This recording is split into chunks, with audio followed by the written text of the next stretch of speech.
We've all learned things that limit us as human beings.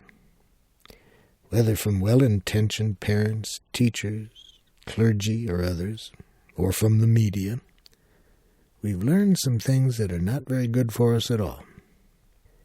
Passed down through generations, even centuries, much of this destructive learning is so ingrained in our lives that we're no longer conscious of it. In one of his routines, comedian Buddy Hackett, raised on his mother's rich cooking, claimed that he never realized it was possible to leave the table without feeling heartburn until he was in the Army. He was so accustomed to his mother's cooking that heartburn had become a way of life. In the same way, pain engendered by damaging cultural conditioning is such an integral part of our lives that we're often no longer distinguishing its presence. It takes tremendous energy and awareness to recognize this destructive learning and transform it into thoughts and behaviors that are of value and of service to life.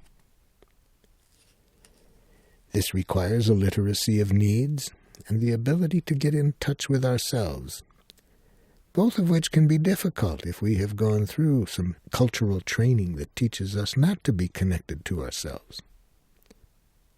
Not only have we never been educated to be literate about our needs, we're often exposed to cultural training that actively blocks our consciousness.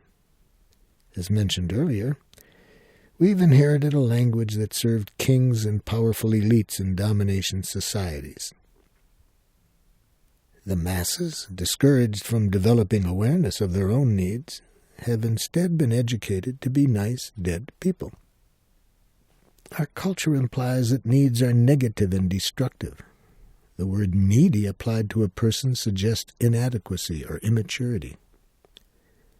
When people express their needs, they're often labeled selfish, and the use of the personal pronoun I is at times equated with selfishness or neediness. By encouraging us to separate observation and evaluation, to acknowledge the thoughts or needs shaping our feelings, and to express our requests in clear action language, nonviolent communication heightens our awareness of the cultural conditioning influencing us at any moment. And drawing this conditioning into the light of consciousness is a key step in breaking its hold on us. We can apply nonviolent communication to resolve the internal conflicts that often result in depression. In his book, Revolution in Psychiatry, Ernest Becker attributes depression to cognitively arrested alternatives. To me, this means that when we have a judgmental dialogue going on within, we become alienated from what we are needing and cannot then act to meet those needs.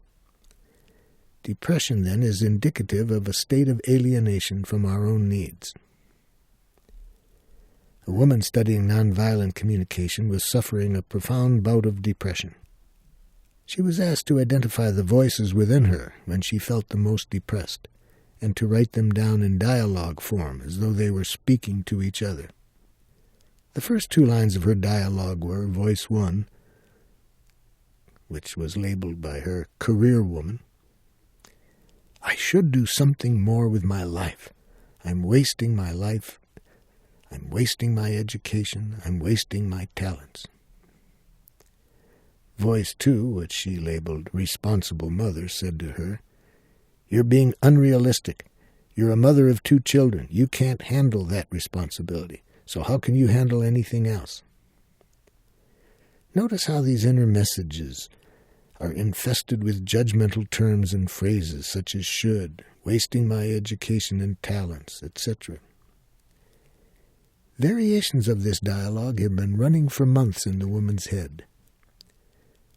She was then asked to imagine the Career Woman voice taking a course in nonviolent communication and thinking what it would be said if she could say it in terms of her feelings and needs. She subsequently translated, I should do something with my life, I'm wasting my education and talents, into, when I spend as much time at home with the children as I do without practicing my profession. I feel discouraged because I'm really needing the fulfillment I once had in my profession. Therefore, I now would like to find some part-time work in my profession." Then it was the turn of her voice, responsible mother, to undergo the same process. The lines, "You're being unrealistic. You're a mother of 2 children and can't handle that responsibility.